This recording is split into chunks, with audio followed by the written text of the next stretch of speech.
ভিডিওটা সম্পূর্ণ বিনোদনের জন্য বানানো হয়েছে, কেউ সিরিয়াস নেবেন না। এই কেইছে এত জোরে জোরে ডাকতিছো কে? আরে এটা কালা ভাটার বাচ্চা করছো কা? এটা তোমার জামই। আব্বা আমি বিয়ে করব, তোমার জামাইরে নিয়ে আইছি। কি? আমার অনুমতি ছাড়া তুই জামাই খুঁজে নিয়ে আইছিস? আব্বা ও মাসে 10-15 লক্ষ টাকা ইনকাম করে। ও কি করে? আব্বা ও বড় একজন বিজনেসম্যান, এর পাশাপাশি ইউটিউবে বড় একটা চ্যানেল আছে, মাসে 10-15 লাখ টাকা ইনকাম করে। না না, এই সম্পর্কে আমি কোনোদিনও মাইনে নিতে পারবো না। আব্বা তাহলে আর একটাও আছে। কো দেখি, দেখা তো।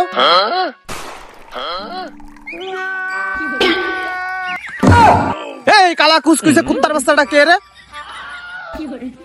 আব্বা এটা কালা কুচকুচে কুত্তার বাচ্চা নয়, এটা তোমার জামাই। এই কালা কুসকুসে পাঠার বাচ্চাটা আমার জামই। কি করে, কি করে রে? আব্বা এই সরকারি চাকরি পাওয়ার চান্স আছে। এটাই হবে আমার জামই।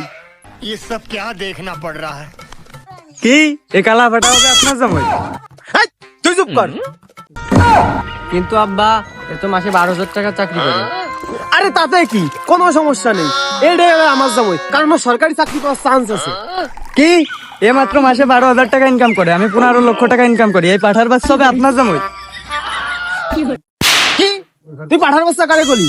সরকারি চাকরি পাওয়ার চান্স আছে, এ হবে আমার জামই। কিন্তু আব্বা আমার তো অনেক বড় বিজনেস আছে। কি? তুই শুনলি না আমার সামনে? ছাগলের বাচ্চা খানকার। কিন্তু আব্বা আমি তো এই কালা পাঠারে বিয়ে করব না। ওরে বান্দির বাচ্চা, তুই বিয়ে করবি না তোর বাপ বিয়ে করবে? স্যার আমি বিয়ে করব না স্যার। আব্বা তুই যাসনি, যাসনি আব্বা, যাসনি। তুই আমার আইডারে বিয়ে কর আব্বা, যাসনি। ওরে ওরে আমার সরকারি চাকরির সাথে বিয়ে হবে।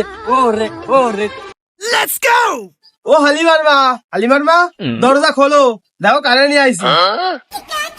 এই কেইছে এত জোরে জোরে ডাকতিছো কে? আরে অত কথা কও কি তুমি? সরো আগে ঘরে উঠি দাও। এই নি বসো। এই তুমি এই কালা ফাটার বাচ্চাটার কোনতে ধরে আনতেছো? আরে এটা কালা ভাটার বাচ্চা করছো কা? এটা তোমার জামই। এই এ তুমি কি কও? ওই কালা কুচকুচে কুত্তার বাচ্চার মতো দেখতে আবার আমার জামাই হবে কে? আম্মু তুমি কি করছো? ওর কিন্তু সরকারি চাকরি পাওয়ার চান্স আছে। জামাই বাবাজি তুমি এত দেরি করলে কে আসতে? তুমি এরকম হাফলেটিসের মতো সায়া পড়ছো। আম্মু তুমি এর হাফলেটিস করছো কে? ওর সরকারি চাকরি পাওয়ার চান্স আছে। ভিডিওটা যদি ভালো লেগে থাকে কমেন্ট করে জানিয়ে দিন, তাহলে দ্বিতীয় পার্ট আনবো।